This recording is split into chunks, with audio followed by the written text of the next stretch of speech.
বান গৰাখহনীয়া সমস্যা ৰাষ্ট্ৰীয় সমস্যা হিচাপে ঘোষণা কৰা আৰু ঠাই সমাধানৰ দাবীত আজি সদৌ অসম ছাত্ৰ সন্থা আহ্বান মৰ্মে সদৌ মৰিগাঁও জিলা ছাত্ৰ সন্থাই মৰিগাঁও এই মূল চাৰিআলিত আমি বিক্ষোভ কাৰ্যসূচী ৰূপায়ণ কৰিছোঁ। আমাৰ কথা স্পষ্ট, বান গৰাখহনীয়া সমস্যা ৰাষ্ট্ৰীয় সমস্যা হিচাপে ঘোষণা কৰিব লাগিব আৰু তাৰ লগে লগে ইয়াৰ ঠাই সমাধান হ'ব লাগিব। আমি বাৰম্বাৰ কৈ আহিছোঁ যে বান গৰাখহনীয়া সমস্যাই অসমৰ মূল সমস্যা হিচাপে পৰিগণিত হৈছে। বান গৰাখহনীয়াত অসমৰ বহু সপোনৰ ঘৰ চাহখাৰ হৈ গৈছে। আমাৰ মৰিগাঁও জিলাত পবিত্ৰ অভয়াৰণ্যকে ধৰি লাহৰিঘাট অঞ্চল, বুঢ়াগাঁও অঞ্চল, আনকি ধৰমটোল অঞ্চলৰ বহু ঠাইত বানৰ ফলত মানুহ উঠি যাবলগীয়া হৈছে, জীৱ জন্তু উঠি যাবলগীয়া হৈছে। মানুহৰ ঘৰখন, সপোনৰ ঘৰখন চাহখাৰ হৈ গৈছে নিমিষতে, কিন্তু তাৰপিছতে এইখন চৰকাৰ শুই আছে। আমি কৈছোঁ বান গৰাখহনীয়া ৰাষ্ট্ৰীয় সমস্যা হিচাপে ঘোষণা কৰিব লাগিব। ৰাষ্ট্ৰীয় সমস্যা কি? অসমৰ সম্পদসমূহ ৰাষ্ট্ৰীয় সম্পদ। অসমৰ সমস্যা কিন্তু ৰাষ্ট্ৰৰ সমস্যা নহয়। অসমৰ সমস্যাসমূহ ৰাষ্ট্ৰৰ সমস্যা হিচাপে ঘোষণা কৰিব লাগিব।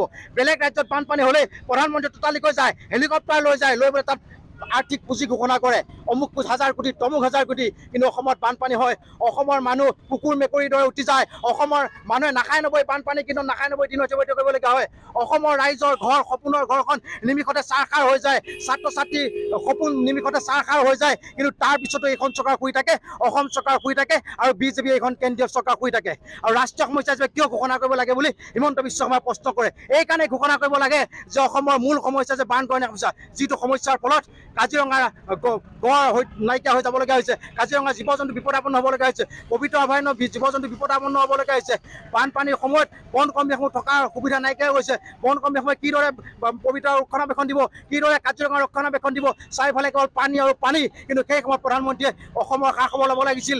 অসমৰ বহুতো মাজুলীত বানপানী হৈছে, সমগ্ৰ অসমত বানপানী, যি বানপানীৰ ফলত অসমৰ মানুহে সেইখিনি নাখায় নবৈ দিন অতিবাহিত কৰিবলগীয়া হৈছিল। কিন্তু সেই সময়ত বিজেপি চৰকাৰ শুই আছিল, কেন্দ্ৰীয় চৰকাৰ শুই আছিল, অসম চৰকাৰ শুই আছিল। সেইকাৰণে আমি কৈছোঁ এই সমস্যা ৰাষ্ট্ৰীয় সমস্যা ঘোষণা কৰি আৰ্থিক পুঁজি ঘোষণা কৰক, 1000 কোটি আৰ্থিক সাহায্য পুঁজি ঘোষণা কৰক। যি আৰ্থিক পুঁজি ঘোষণা কৰিলে বান গৰাখহনীয়া সমস্যা তালৈকে সমাধান হ'ব। আমাৰ এগৰাকী মন্ত্ৰী আছে, জলসম্পদ মন্ত্ৰী, সেইজন মন্ত্ৰীয়ে সদায় কয় যে ক'তনো সমস্যা আছে, ক'ত সমস্যা আছে? মৰিগাঁও জিলাতে সমস্যা আছে, বান গৰাখহনীয়া সমস্যা। আপুনি মৰিগাঁও জিলাত বানপানীৰ সময়ত আপুনি আহিব লাগিছিল, আপুনি আহি চাব লাগিছিল। মায়ঙৰ অৱস্থা কি হৈ আছিল আপুনি চাব লাগিছিল, ধৰমটোলৰ অৱস্থা কি হৈছিল আপুনি চাব লাগিছিল, বুঢ়াগাঁও লাহৰিঘাটৰ অৱস্থা কি হৈছিল আপুনি চাব লাগিছিল। বুঢ়াগাঁও লাহৰিঘাটত বানপানীৰ ফলত মানুহ ককবকাই থাকিবলগীয়া অৱস্থাৰ সৃষ্টি হৈছিল। পবিত্ৰ অভয়াৰণ্যত জীৱ জন্তু পলাবলগীয়া অৱস্থাৰ সৃষ্টি হৈছিল বানপানীৰ ফলত।